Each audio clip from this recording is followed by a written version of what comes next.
Hey folks, so this week I wanted to talk to you about, I think, a really interesting topic, namely how certain of your UX decisions can actually affect your SaaS metrics, especially revenue metrics. So your expansion revenue, your ACV, so annual contract value, and this kind of has been inspired by the article recently published on UX trends. And then when I realized that these UX trends are really motivated by the impact of certain UX decisions on your revenue, essentially. So let's go. First, UX decision that has a big impact on your ACV, so annual contract value, is, surprise, surprise, whether you have single sign-on in your sign-up flow or not. Why? Single sign-on basically allows the admins of your accounts to easily manage access rights to your tool and many other tools, right? So if the employees of a company are all signing in with their Google accounts, then the admin can basically remove them from the company's G Suite, and that way they're cutting off their access to all the SaaS tools they are using. Imagine the situation when the employee is signing up with their email, and then the email is not verified at every sign up, and then they can still access like 20 SaaS tools that the company is using, and the HR manager has to do that for every employee for every tool. So go into settings and remove them from every tool. That's an enormous amount of work when you take big enterprise companies, and that's why big enterprise companies don't even look at products that don't have single sign-on in their sign-up flow.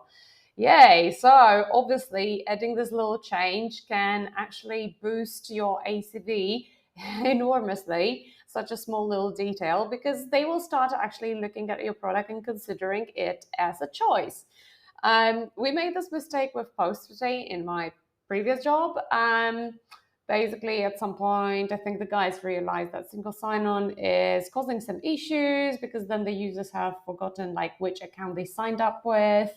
And this was actually a bad step. So removing single sign-on, don't do that, especially if you want to go up market, if you want to increase your ACV.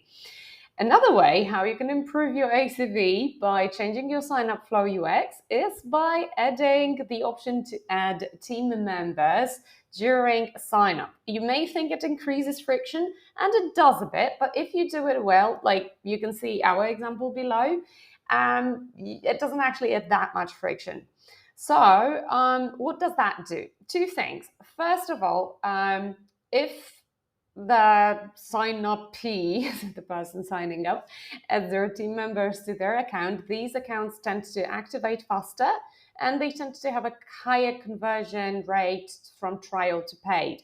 Why? Because the team simply can share the responsibilities or can learn how to use the tool, and basically they become more committed and are more likely to convert.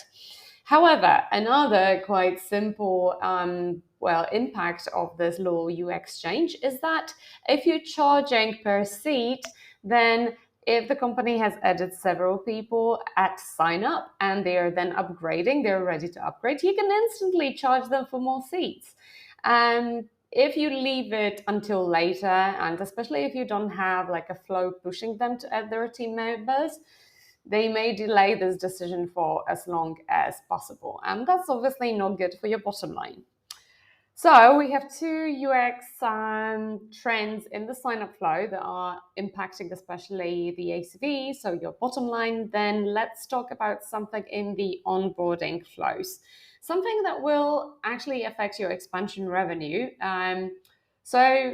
We talk a lot about personalization, and that's such a cliche. And I'm so tired of hearing like, oh, use personalization, and companies meaning, oh, put the first name tag in the welcome screen by that.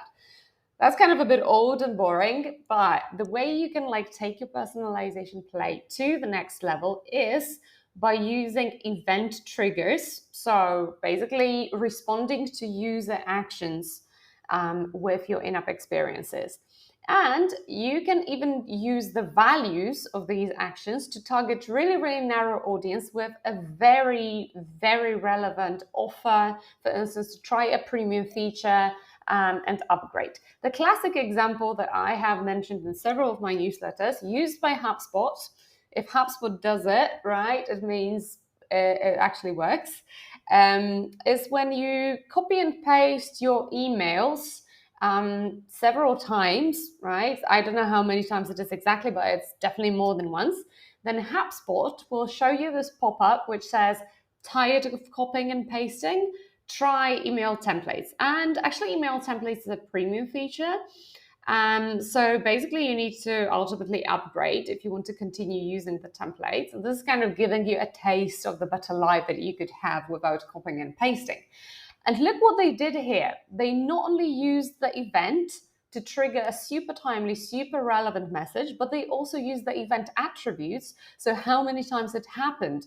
It must have happened more than once for me to be tired of copying and pasting, right? Because if I did it only once, then I probably wouldn't be tired and it wouldn't be as successful. The message wouldn't be actually as compelling. It wouldn't kind of pinch my pain points as much as it does when it's happened several times.